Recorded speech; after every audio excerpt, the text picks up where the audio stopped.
cuando estamos hablando de accidentes y complicaciones de la anestesia, vamos en relación a dos situaciones. Uno es el efecto no deseado generado por cualquier medicamento. En este caso no se excluye la lidocaína.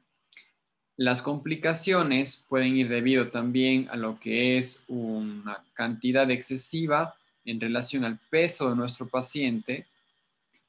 Y accidentes pueden ir desde colocación inadecuada en una zona que nos genere una respuesta no deseada, una isquemia profunda debido a la colocación de una cantidad inadecuada de anestesia, y también puede deberse a sangrados, hematomas o fracturas que ocurra durante el proceso.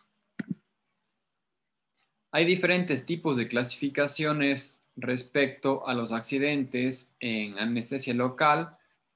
Una de las clasificaciones nos establece 5 grupos. El primero en relación a lo que es la fractura de la aguja, daño a tejidos vecinos, una mala técnica que nos genere dolor o usar una técnica en la cual hayamos hecho varias infiltraciones y luego de hacer, yo creo que cercano a 8 o 10, ya la aguja pierde el filo, entonces ya genera dolor al momento de penetrar, ya no corta. Colocar anestesia sin realizar una succión, ¿sí? O retiro del émbolo que nos genere una aspiración positiva y una cantidad excesiva de anestésico que se coloque. Si usamos, lo primero que debemos hacer es establecer y verificar que la aguja se encuentre en adecuadas condiciones. Sí, en ocasiones sí me ha tocado unas agujas que vengan con alguna falla de fábrica, entonces es importante revisar. Yo diría de que probablemente en cada 2 a 3 cajas podemos encontrar, o sea, entre 300 y 400 agujas, vamos a encontrar una que se encuentre con alguna característica inadecuada. Entonces es bien importante revisar la aguja previo a usarla. Luego, que también se ensambla la aguja a nuestro carpule. Nuestro carpule debe ser, debe permitir un buen enroscamiento y tenemos que observar, como vemos en el gráfico, que hay una correcta angulación, o sea, que la aguja sigue el eje normal de lo que es el carpule y no gira o no se dobla. Todo eso puede generar que se fracture, ¿no? Si bien observamos, pudiéramos pensar que ambas posiciones nos dan una correcta colocación de la aguja. En este caso, vamos a establecer lo que es una correcta posición, ¿sí? Observamos que tenemos el dedo y tenemos la angulación a nivel del nudillo que les había comentado y la colocación de los dedos doblado y verificar que el eje sea correcto en relación a lo que es el carpule. Esta posición es incorrecta debido a que introducimos mucho el dedo, ¿sí? Y aquí también introducimos de más el dedo. Entonces hacemos esto, en ocasiones la mano se vuelve torpe y puede impedir que haya un movimiento correcto al momento de realizar la técnica. Entonces, bien importante seguir los parámetros que ustedes ya saben de cómo debemos colocar los dedos en relación a los instrumentos. ¿Qué puede generar una fractura del instrumento? Puede generar un movimiento inesperado del paciente. En este caso, el paciente por dolor, miedo, se mueve y gira y eso genera una fractura. Ahora, una de las causas de la fractura, como vieron en los videos, es también, y bueno, en la parte práctica, es colocar toda la aguja dentro de la mucosa. Lo ideal es no colocar toda la aguja, nunca penetrar toda la aguja. Tiene que estar algún segmento de la aguja siempre fuera, con el objetivo de que mantengamos una visión directa de la aguja y se fractura la aguja podemos retirarla porque no está toda la aguja dentro de la mucosa. Antes había la práctica de reesterilizar las agujas, ahora yo no me he topado con gente que lo hace, pero cuando era estudiante sí lo he visto. El uso de agujas inadecuadas, por ejemplo, usar una técnica de alveolar que necesita una aguja larga con una aguja corta, y también puede ser defectos de la fabricación de la aguja, como mencioné, que es importante cerciorarnos siempre de que esto no se presente. Si nos llegara a ocurrir la fractura de una aguja, debemos obviamente mantener la calma, informarle al paciente, y lo ideal es impedir que el paciente cierre la boca, debido a que tenemos por lo general una oportunidad de retirar la aguja, y si el paciente cierra y deglute, cuando cierra y deglute hace fuerza, se va a desplazar la aguja más. Entonces, si la visión nos permite y no hemos cambiado de posición, deberíamos hacer un intento. Si es que podemos ver y el fragmento es sencillo remover, si no, habría que derivar al paciente para que lo haga un especialista con una visión directa, o en ocasiones se necesita que el paciente se duerma para manipularlo dentro de quirófano. La punción dolorosa se indica también como una complicación, debido a que si hacemos una técnica correcta, sí va a generar o producir dolor, pero en este caso va a ser menor. Entonces, normalmente la técnica molesta cuando colocamos el bisel de forma incorrecta, colocamos en una zona donde hay muchas terminales nerviosas, o cuando en un primer tiempo anestesiamos de forma superior.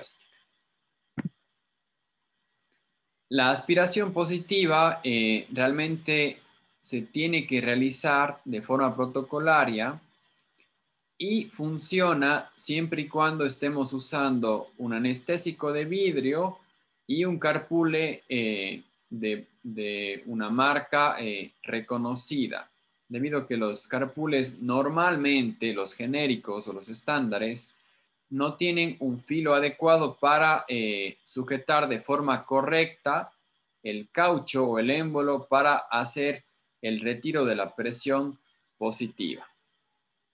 Ahora, tampoco hay cómo utilizar con los plásticos, porque el plástico tiene poca resistencia y no permite hacer este movimiento, ¿no? Al menos en la mayoría de marcas. Y lo que habíamos colocado es la recomendación de que por cada mililitro deberíamos demorarnos 1 minuto en la introducción del anestésico para evitar que sea doloroso. Tenemos varias complicaciones en cuanto a efectos que nos genere el anestésico, debido a una colocación inadecuada del anestésico en una zona donde hay alguna, por ejemplo, donde hay alguna nervio motor que puede ocurrir, ¿sí? Y también cantidades inadecuadas o alteraciones en la ubicación de algunas arterias o vénulas que nos pueden generar, como menciona el gráfico de aquí, alguna complicación ocular. ¿Qué es lo que ocurre en este caso? Hay varias teorías de lo que pudiera ocurrir. Pero bueno, ¿qué puede causarle al paciente una anestesia local? En el artículo que van a revisar, también se encuentra inclusive que hay un riesgo, aunque muy bajo, de que se le cause a un paciente ceguera de forma permanente. ¿Sí? Vamos a revisar cuál es el mecanismo de que esto pudiera llegar a ocurrir. ¿Qué es lo común? Que el paciente tenga alguna alteración transitoria mientras hace efecto el anestésico. Lo normal que ocurre es que el anestésico, en su componente vasoconstrictor, genere una isquemia local que altere la función del globo ocular. En este caso puede ir desde una generación por algún cambio de posición del globo ocular generado, por ejemplo, por un hematoma. Puede tener el paciente lo que es una diplopia. Puede tener una pérdida de visión temporal, como es la amaurosis. puede generar una proyección del globo ocular, ya sea hacia afuera o hacia adentro, que es la proptosis o el enoftalmos. Y también hay como o puede presentarse cambios en la visión en el cual la pupila se dilata o se contrae en relación a la pupila contralateral. Y en ese caso, la verificación es pidiendo al paciente que vea al frente y haciendo estímulos con luz. Dentro de las complicaciones oculares, lo más común que ocurre es debido a una isquemia local generada, ¿no? Entonces, eso nos genera una constricción que ocurre un efecto simpático. También puede generarse la formación de un hematoma que nos desplace el globo ocular. Y algo común que se van a encontrar ustedes en la práctica diaria es la generación de una parálisis facial, ¿sí? O sea, que anestesiamos en una zona muy cercana a un nervio motor, y en este caso puede ser tanto del nervio marginal mandibular, que es lo común, como a nivel de lo que es el nervio a nivel del párpado superior, que nos va a generar una dificultad al momento del cierre palpebral.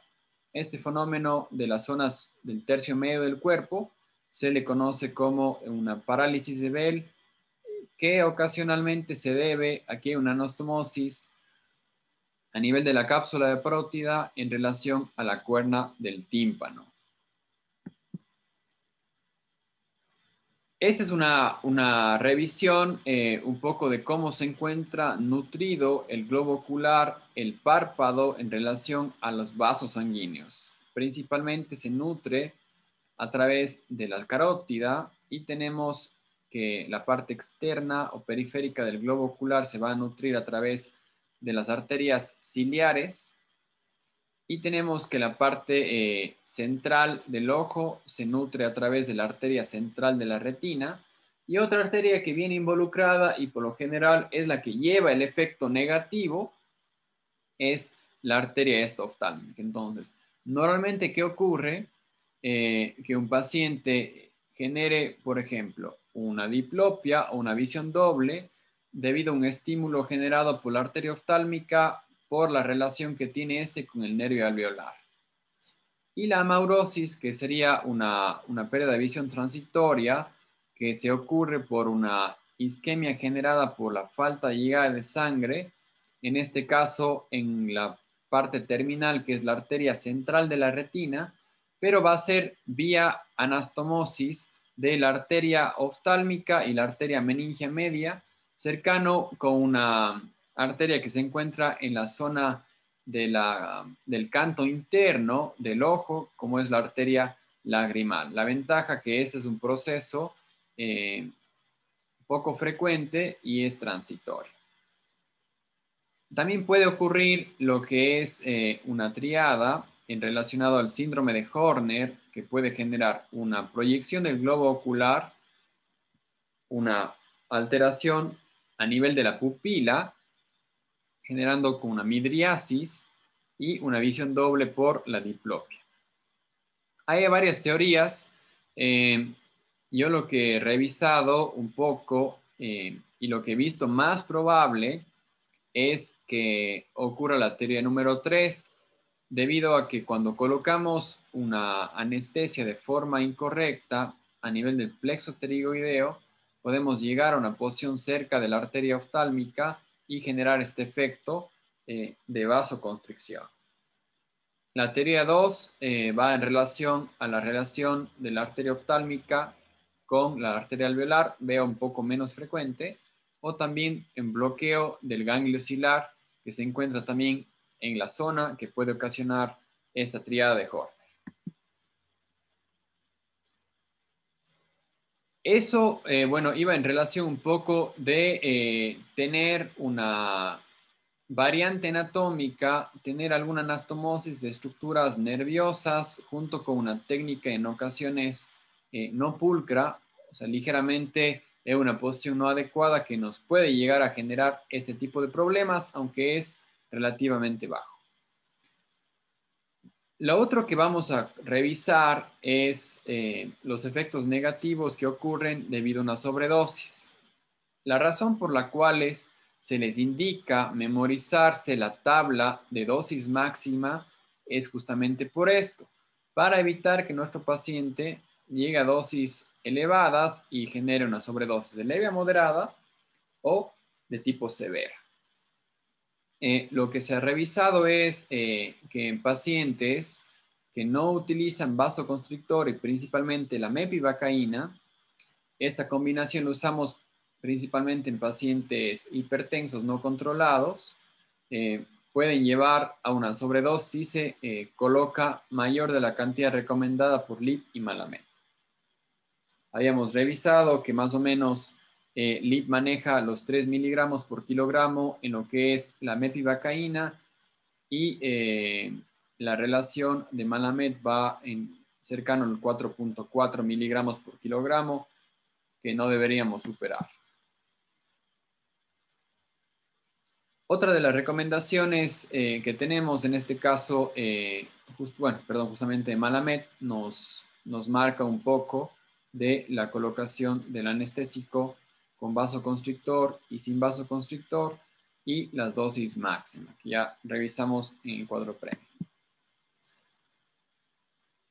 Esto lo van a revisar en la parte de odontología pediátrica, pero son unas recomendaciones que me gusta darles. Hay 3 formas de calcular, o 4 formas más bien, de calcular la cantidad de anestésico que podemos colocar en un paciente pediátrico. En este caso, yo prefiero, y es más sencillo, utilizar la regla de los 25, que nos establece por cada 25 libras, hay como utilizar sin problema un cartucho anestésico. Sería 11.4 kilogramos, que es el promedio que se recomienda. Y a partir de ahí podemos hacer una regla de 3, que no es tan exacta, pero es rápida. La regla de Clark establece el peso del niño en relación a una prueba, a un proceso matemático sencillo de dividirlo luego por el peso del adulto por la dosis. Ahí tendríamos la regla de Clark para obtener la dosis niño. Y en ocasiones también podemos establecer la dosis aplicada a pacientes pediátricos, pero va a depender ya de forma exacta del tamaño, de la edad, perdón, que tengan los pacientes y va en relación. Menores a 12 meses y mayores a 3 meses, tenemos la fórmula de edad en meses más 9 dividido para 2. En cuanto a los niños mayores del año, tenemos edad por 2, en este caso en años, más 8.5. Y en niños mayores de 7 años o 7 años en adelante, la fórmula edad por 3 más 3. Eso nos va a dar un límite de cuál es la dosis que tenemos que utilizar con nuestros pacientes. Ahora, siempre esto es una guía porque es importante también conocer o fijarnos en el peso de nuestro paciente. No es lo mismo introducir a un paciente o un niño flaquito que un niño que tiene sobrepeso, por ejemplo. Todo eso nos va a dar un parámetro y esa es una guía de un niño, digamos, de peso estándar. Si queremos ir a un poco más fino y ver las características de los niños, esto serían las tablas que tiene el Ministerio de Salud para establecer un tamaño y peso normal en cada una de las edades. Si su paciente se encuentra de este rango, hay cómo utilizar la fórmula de forma exacta. Bueno, también tenemos que establecer que estos datos tenemos que tener cuidado cuando vayamos a hacer múltiples procedimientos y requeramos aplicar mucha anestesia en un mismo paciente. Si es que vamos a hacer un procedimiento o un tipo de bloqueo, realmente no hay tanto el problema de colocar el anestésico. Pero si tenemos múltiples procedimientos y tenemos que usar bastante anestésico, deberíamos saber cuál es nuestro límite. Cuando tenemos una aplicación anestésica y ya sobrepasamos los límites, el paciente por lo general va a tener una sensación progresiva en cuanto a un nerviosismo, excitabilidad. Algunos pacientes tienen o sienten un poco de mareo que se guía por adormecimiento y desorientación. Y en otros casos puede llevar a la pérdida de la conciencia. Y como vimos en la parte de complicaciones, alteraciones visuales o auditivas pueden ocurrir también. Cuando estamos frente a una sobredosis alta, estamos frente a un medicamento que va a generar probablemente contrario a lo que se le requiere, ¿no? En este caso, una depresión del sistema nervioso. Habíamos visto que inicialmente empieza con mareo, desorientación. Luego viene una depresión del sistema respiratorio, una excitación cardíaca donde hay una frecuencia cardíaca aumentada, ¿sí? Va a empezar lo que es primero con una taquicardia y luego se transforma rápidamente en una bradicardia cuando ya el cuerpo se cansa y continúa con una hipotensión. Ya el tratamiento de esta sobredosis alta se maneja en ambiente hospitalario y debe utilizarse benzodiazepinas como es el midazolam o el diazepam de forma intravenoso, principalmente si el aspecto cardíaco o respiratorio no disminuye. Ahora, el anestésico local generalmente es bastante seguro y tiene la gran ventaja que la mayoría de eventos adversos se elimina posterior al efecto anestésico. O sea, una vez que el cuerpo rechaza o elimina el anestésico, la situación regresa a la normalidad en la gran mayoría de veces. Complicaciones regionales que pueden generar daño en nuestro paciente, puede ser trauma directo, podemos dañar alguna estructura nerviosa, un órgano con la aguja como tal. Podemos generar un trauma intraneuronal si la colocación de anestésico a nivel de lo que es el nervio como tal, generando un hematoma y producir toxicidad del medicamento por la colocación excesiva o sin vasoconstrictor. Puede generar también una alteración de rotura de membrana, un efecto que nos genera tipo detergente de daño y una reacción de apoptosis debido a dosis dependiente, o sea, un daño generado por el estímulo del anestésico que desencadene una destrucción celular. También vamos a enfrentarnos con alteraciones de tipo hematológica, neurológica, muscular, infecciones y relacionadas con los tejidos blandos. En este caso, lo común que puede ocurrir por una simple anestesia, una simple introducción anestésico, es un sangrado. Puede ocurrir en cualquier zona del cuerpo que anestesiemos, pero principalmente ocurre cuando lastimamos la arteria palatina, ¿sí? La arteria nasopalatina o alguna zona cuando hagamos alguna anestesia en la mucosa nasal. Entonces, lo que se tiene que realizar en este caso es ligeramente una presión en la zona para mediante eso lograr una hemostasia. Justamente la relación es colocar una gasa y presionar para generar una hemostasia. El hematoma, en este caso es importante darnos cuenta de que nuestra anestesia ha generado un sangrado y si no nos damos cuenta y no paramos el sangrado intratisular, vamos a ver que progresivamente tendremos un abultamiento en los tejidos que va a ir en relación a la zona anestesiada y va a generar un acúmulo de sangre que va a coagularse y generar un hematoma. Ahora, en este caso siempre hay varios tratamientos, pero tendríamos que ver un poco del sitio donde se encuentra y la maduración del hematoma. Lo normal sería darnos cuenta que hay un sangrado interno, generar presión, que sería el primer paso, o generar una hemostasia. Y el segundo paso, ya cuando tenemos un contenido maduro sería drenar el hematoma, o sea, hacer un corte para retirar el segmento que se encuentre de la sangre acumulada en los tejidos.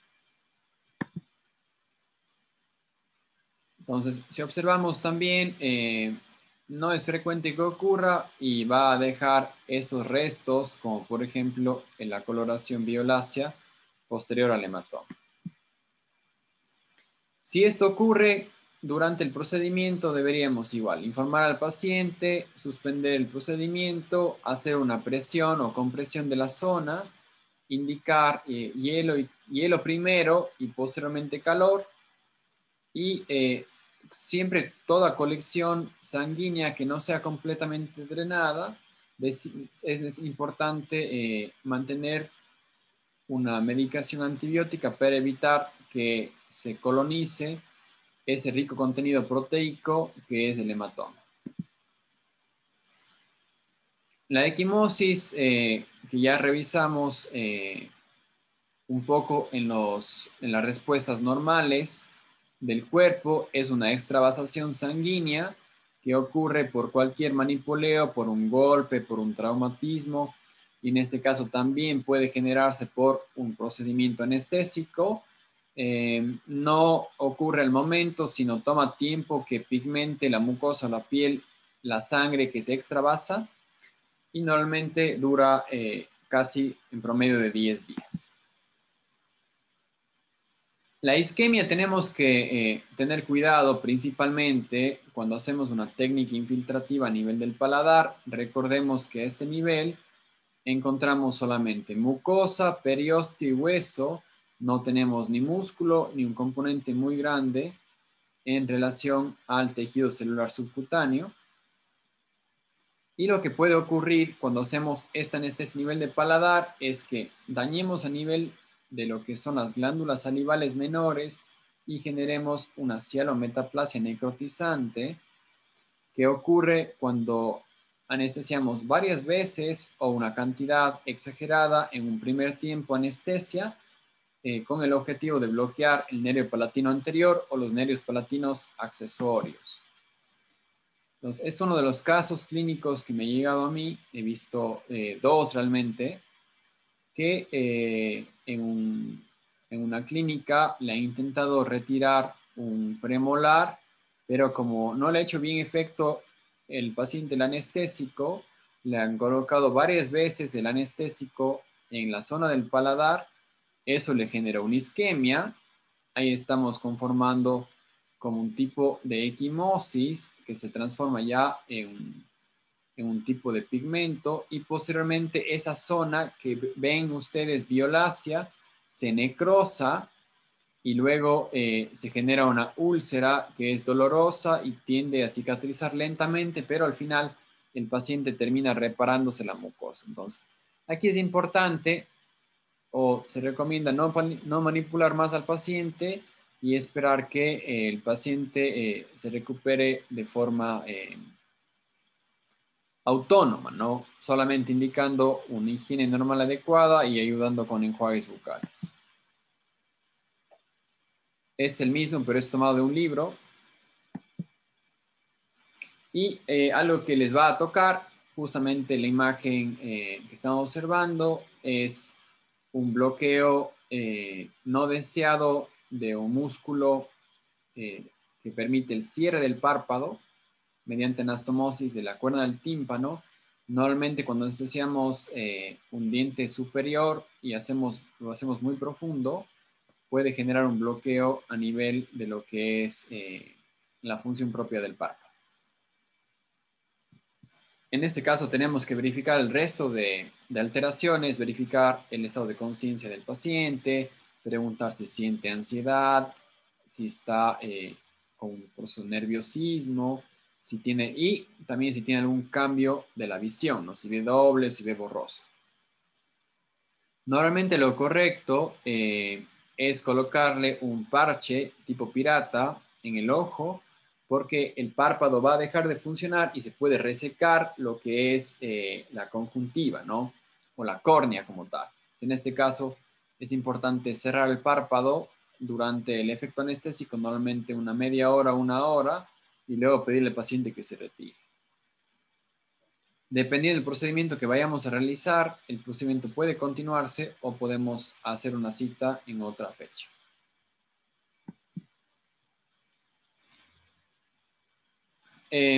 Todo procedimiento estadísticamente tiene riesgos. El riesgo empieza desde la colocación del anestésico. En este caso, como revisaron en los términos que les indiqué, una de las cosas que puede ocurrir posteriormente a la anestesia es que el paciente sufra de una parestesia, ¿no? Que es un daño que puede ser reversible o irreversible en el cual el paciente disminuye su capacidad táctil periférica. Lo más común es que ocurra esto de forma transitoria a nivel del nervio mentoniano, a veces una complicación tardía, ¿sí? Y la recuperación depende un poco del tipo de daño y el número de filetes nerviosos que tenga el paciente. Normalmente mejora en la primera semana, pero puede generar una progresión lenta de la recuperación y hay estudios que refieren, si no mejora hasta los 5 meses, ya no se recupera. Y hay otros un poco más generosos o más positivos que establecen al cabo de un año. Lo que mi experiencia me ha dado es justamente mantener entre los 5 y 6 meses. Si ya no hay una mejoría, el paciente va a permanecer con este daño. Entonces, en ocasiones esto va a ocurrir por una colocación intraconducto del medicamento. Es importante siempre colocar cercano al conducto, pero nunca adentro, y evitar hacer un movimiento muy brusco para evitar, si tocamos al nervio, desgarrar. Estadísticamente, eso es lo que va a ocurrir en cuanto a los procedimientos del riesgo que tiene un paciente suyo en generar un defecto de tipo parestesia. Primero, lo común o lo más frecuente como causa es la repetición de un anestésico en la misma zona. Aunque antes se pensaba que el daño iba relacionado con la sensación de electricidad que nos genera cuando estamos en contacto con el nervio, el estudio ha verificado o ha establecido que esto no va en relación al daño del nervio. O sea, uno no le va a generar daño al nervio porque el paciente siente ese calambrito cuando estemos relacionados o cercanos al nervio, al menos estadísticamente, no se ha comprobado como tal. Ahora, lo común que ocurre el daño es a nivel del nervio lingual con un menor porcentaje del nervio alveolar inferior y en este caso de este nervio la terminal mentoniana. Ahora, estadísticamente ocurre en 0.0% de veces que uno anestesia. Entonces, si llevamos a números, si anestesiamos 10,000 pacientes, un paciente, o si anestesiamos 10,000 veces, una anestesia que genere eso, va a ocurrir un daño de tipo permanente.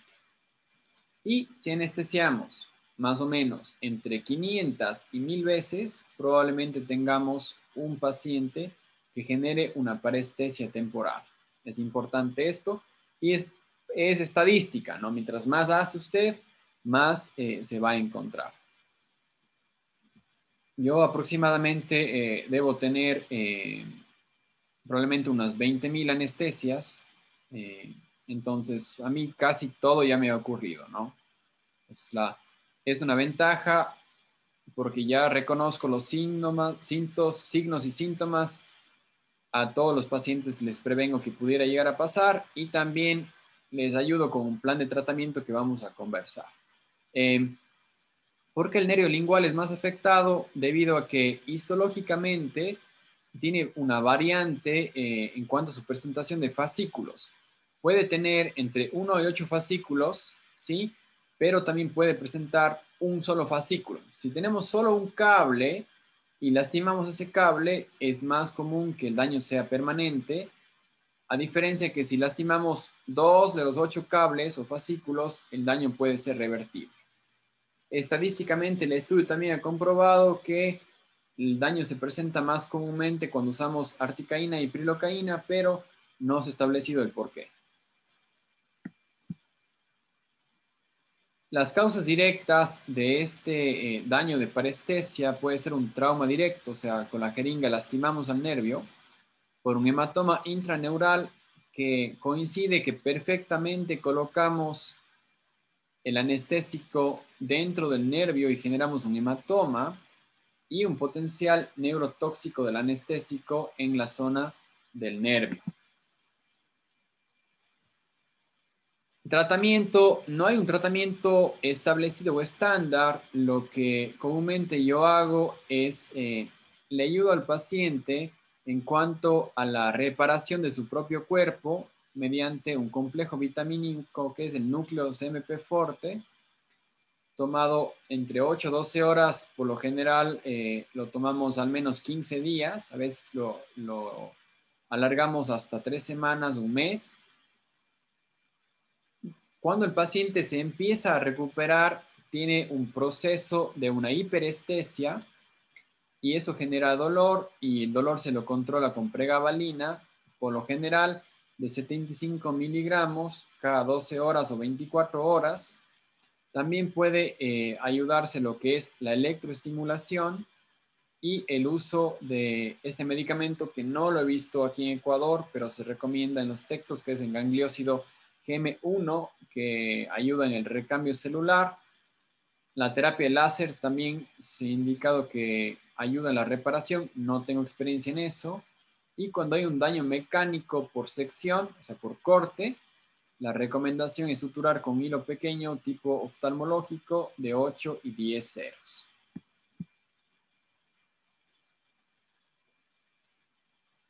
Las lesiones tipo mordedura normalmente ocurre cuando no le indicamos al paciente o estamos tratando de niños o pacientes con algún retardo psicomotriz o utilizamos un anestésico que tiene mucho tiempo de duración. Una ulceración creada por la masticación.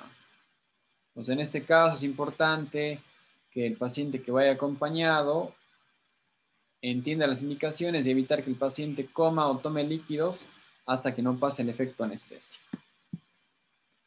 También puede generarse úlceras o daño debido a la propia colocación del anestésico. Es algo común que se puede presentar. La úlcera, ¿cómo puede causar o qué puede causar la úlcera? En este caso, cuando colocamos muy rápido el líquido y generamos isquemia en el tejido, podemos generar una destrucción de las células que luego se traduzca en una úlcera. Alteraciones tipo musculares, vamos en relación al trismus, que no es más que una dificultad de la apertura bucal generada por una irritación a nivel muscular. Normalmente se maneja aplicando calor local y medicamentos relajantes musculares. La causa común es la generación de un hematoma. Puede ocurrirse también por una infección, por múltiples inyecciones anestésicas o mucha anestesia. Más o menos lo que referimos en cuanto a las causas. Las infecciones como tal van a ocurrir cuando no hagamos un correcto uso de las técnicas de asepsia y antisepsia. Coloquemos agujas que estén o sean inyectados en zonas infectadas y coloquemos luego una zona no infectada. Lo ideal es anestesiar primero las zonas no infectadas y al último la zona infectada, o utilizar una aguja diferente en la zona infectada, o sea, realizar un recambio de aguja.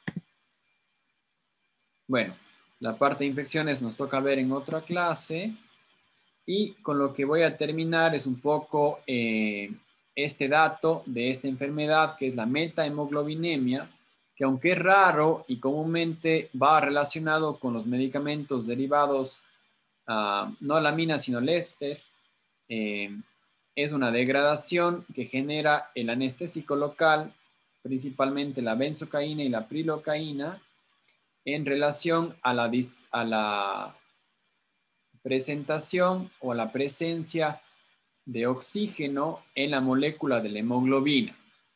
Entonces, ¿qué es lo que ocurre?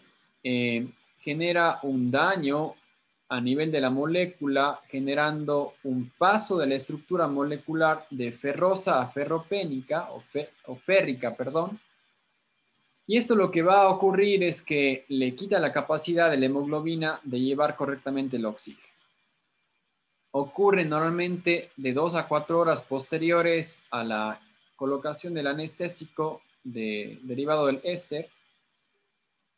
Y cuando se encuentra o daña la población de la hemoglobina entre 10 y 20%, nos puede generar ya una cianosis en los tejidos, y cuando está cercano al 40%, una disnea y taquicardia, debido a que el cuerpo trata de reponer la ineficacia de su hemoglobina con un bombeo acelerado y un recambio mayor de la sangre a nivel de todo el cuerpo.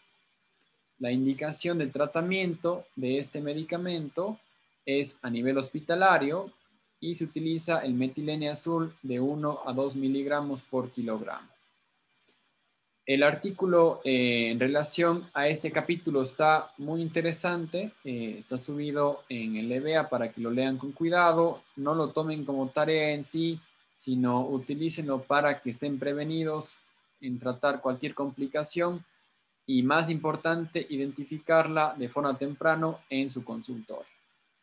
Nos vemos en la siguiente clase. Cualquier duda, anótenla para, antes de introducir al siguiente capítulo, resolverla. Okay. Nos vemos en la siguiente clase.